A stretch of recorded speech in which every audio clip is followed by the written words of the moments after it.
কিছুদিন ধরে কিন্তু আমি ভালো করে ভিডিও দিতে পারতাছি না, কারণ ছেলের এক্সাম আরম্ভ হয়েছে, একটু ব্যস্ত আছি। তো আজকে মনে করছি যে একটা ভিডিও, জানো নি ভিডিও দিতে দিতে মনে একটা অভ্যাস হয়েছে, এখন একদিন যদি ভিডিও না করি, ভিডিও যদি না দিই, মনে হয় যেমন কিতা জানি একটা কাজ করছি না।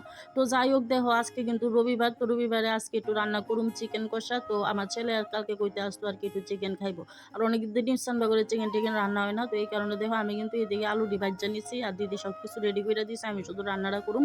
এদিকে আমি গরম মশলা তেজপাতা সম্বাস দিয়ে পেঁয়াজ দিয়া দিছি, দিয়া তারপরে দিয়ে আমি এখানে মশলা দিমু, দিয়া ভালো করে কষামু আর কি।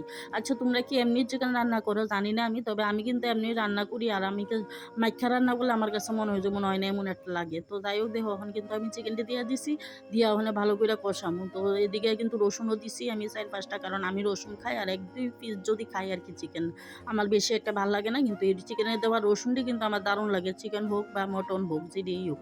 তো যাই হোক, দেখো আমি কিন্তু এদিকে তরকারিটা অলরেডি বয়াই দিছি, বয়াই দিয়ে ওখানে আগে একটু ঘর দুয়ারটি পরিষ্কার করুম। আর এদিকে যে আমি রান্না করতেছি, দিদি যেহেতু একবার পরিষ্কার করে দিয়ে গেছে গা, ওখানে বড়াইলে তো আর ভালো লাগে না। তো এদিকে রান্না করতে করতে আমি কিন্তু আবার একটু পরিষ্কার করে লইতাছি, কারণ একবার বইরা থাকলে পরে আবার সারাদিন ভরাই নিয়েই থাকবো। তো আমার আর একটা অভ্যাসও আছে রান্না করতে করতে বারবার বারবার পরিষ্কার করণটা আর কি। আচ্ছা আজকে তো সানডে, তো কার কার বাড়িতে চিকেন রান্না হয়েছে আমার কিন্তু কমেন্টে জানাই। আর যদিও আমরা বাড়িতে কিন্তু প্রত্যেক যে সানডেতে চিকেন রান্না করো হইবই যে এমন কোনো কথা নাই, কারণ আমরা চিকেনটা একটু কমই খাই। তো যাই হোক, দেখো আমি কিন্তু এদিকে পরিষ্কার করে সেটা আমি রান্না করার লিগে যে বাসনটি বসছে, ওখানে এই বাসনটি একটু ধুয়ে লমো আর কি, নাইলে